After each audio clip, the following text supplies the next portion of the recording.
जय शिवराय मित्रांनो प्लॅस्टिक मल्चिंगच्या अनुदानासाठी ऑनलाईन पद्धतीने अर्ज कसा करायचा याच्याबद्दलची सविस्तर अशी माहिती आजच्या व्हिडिओच्या माध्यमातून घेण्याचा प्रयत्न करणार आहोत। मित्रांनो, फळबाग असो, फुलपिका असो, मसाला पिका असो किंवा इतर फळभाज्या असो, कुठल्याही लागवडीसाठी प्लॅस्टिक मल्चिंग हे अतिशय आवश्यक आहे आणि याच प्लॅस्टिक मल्चिंगला शासनाच्या माध्यमातून अनुदान देखील दिले जातं। मित्रांनो, आजच्या व्हिडिओच्या माध्यमातून या प्लॅस्टिक मल्चिंगसाठी महाडीबीटी फार्मर स्कीमवरती अर्ज कसा करावा हेच आपण पाहण्याचा प्रयत्न करणार आहोत। मित्रांनो, याच्यासाठी तुम्हाला महाडीबीटी फार्मर स्कीमच्या पोर्टलवरती यायचे। याची डायरेक्टली लिंक तुम्हाला व्हिडिओच्या डिस्क्रिप्शन बॉक्समध्ये देण्यात आलेली आहे। याच्यामध्ये शेतकऱ्याचं लॉग इन या बाबीच्या अंतर्गत वैयक्तिक शेतकरीमध्ये फार्मर आयडी ओटीपी टाकून आपल्याला लॉग इन करायचे। प्रोफाईल 100% भरलेलं असणं आवश्यक आहे। लॉग इन झाल्यानंतर आपल्याला लेफ्ट साईडला घटकासाठी अर्ज करा नावाचे ऑप्शन आहे, याच्यावरती क्लिक करायचे।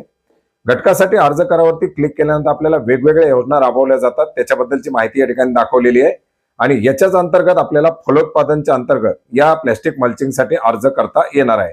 फलोत्पादनच्या बाबी निवडावरती आपल्याला क्लिक करायचे। बाबी निवडावरती क्लिक केल्यानंतर आपल्या समोर एक अर्ज खुलेल, ज्याच्यामध्ये आपला गाव, तालुका, सर्वे नंबर ही माहिती आपल्याला निवडायची। जर एकच सर्वे नंबर असेल तो ऑटोमॅटिक निवडला जाईल। याच्यामध्ये मुख्य घटक असणार आहे इतर घटक, प्रकल्प आधारित घटक आणि इतर घटक। याच्यामध्ये इतर घटक, त्याच्यानंतर बाब निवडामध्ये आपण पाहू शकता वेगवेगळ्या बाबी याच्या अंतर्गत आहेत। फळबागाच्या रिलेटेड, फळबाग लागवड असेल, फुलपीक लागवड असेल, इतर बाबी पाहू शकता। याच्या अंतर्गत आपल्याला हरितगृह जे काही शेडनेट वगैरे आहे याच्या अंतर्गत ही बाब असणार आहे। याच्यानंतर पुढे जे काही बाबी असतील पुढच्या त्याच्या अंतर्गत आपण पाहू शकता आपल्याला याच्या अंतर्गत प्लॅस्टिक मल्चिंग नावाची बाब याच्या अंतर्गत दाखवली जाणार आहे। प्लॅस्टिक मल्चिंगला आपल्याला निवडायचे। प्लॅस्टिक मल्चिंगला निवडल्यानंतर पुढच्या बाबी ब्लर होणार आहेत। याच्यानंतर आपल्याला निवडायचे लागवडीसाठी किती क्षेत्र आहे, हेक्टर आणि आर मध्ये। आता 1 हेक्टर असेल तर 1 टाकू शकता, 1 हेक्टर पेक्षा कमी असेल तर 0 पॉइंट जे काही असेल ते आपल्याला टाकता येणार आहे। 1 हेक्टर असेल तर पहिल्या रकान्यामध्ये 1 आणि दुसऱ्या रकान्यामध्ये 0 करू शकता। त्याच्यापेक्षा जास्त क्षेत्र असेल तर पहिल्या रकान्यात हेक्टर आणि दुसऱ्या रकान्यात आर टाकू शकता। आणि 1 हेक्टर पेक्षा कमी असेल, आता आपलं समजा 1.5 एकर आहे तर 0 आणि या बाजूला 60 अशा प्रकारे टाकू शकता। आणि याच्यानंतर जतन करावरती क्लिक करायचे। बाब जतन झालेली दुसरी बाब निवडायची असेल तर यस करा, नसेल तर नो करायचे।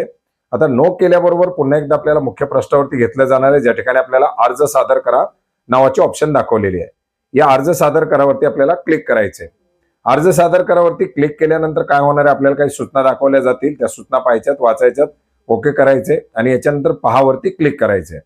पहावरती क्लिक केल्यानंतर आपण जी बाब निवडलेली आहे ती बाब आपल्याला या ठिकाणी दाखवली जाणार आहे। ती बाब आपण या ठिकाणी पाहू शकता, तिला पहावर क्लिक करून सविस्तर पाहू शकता। याच्या सर्व अटी शर्ती मला लागू राहतील, याला टिक करायचे आणि अर्ज सादर करावरती आपल्याला क्लिक करायचे। अर्ज सादर करावरती क्लिक केल्यानंतर आपल्याला 23 रुपये 60 पैशाचं पेमेंट करण्यासाठी रिडायरेक्ट केलं जाईल।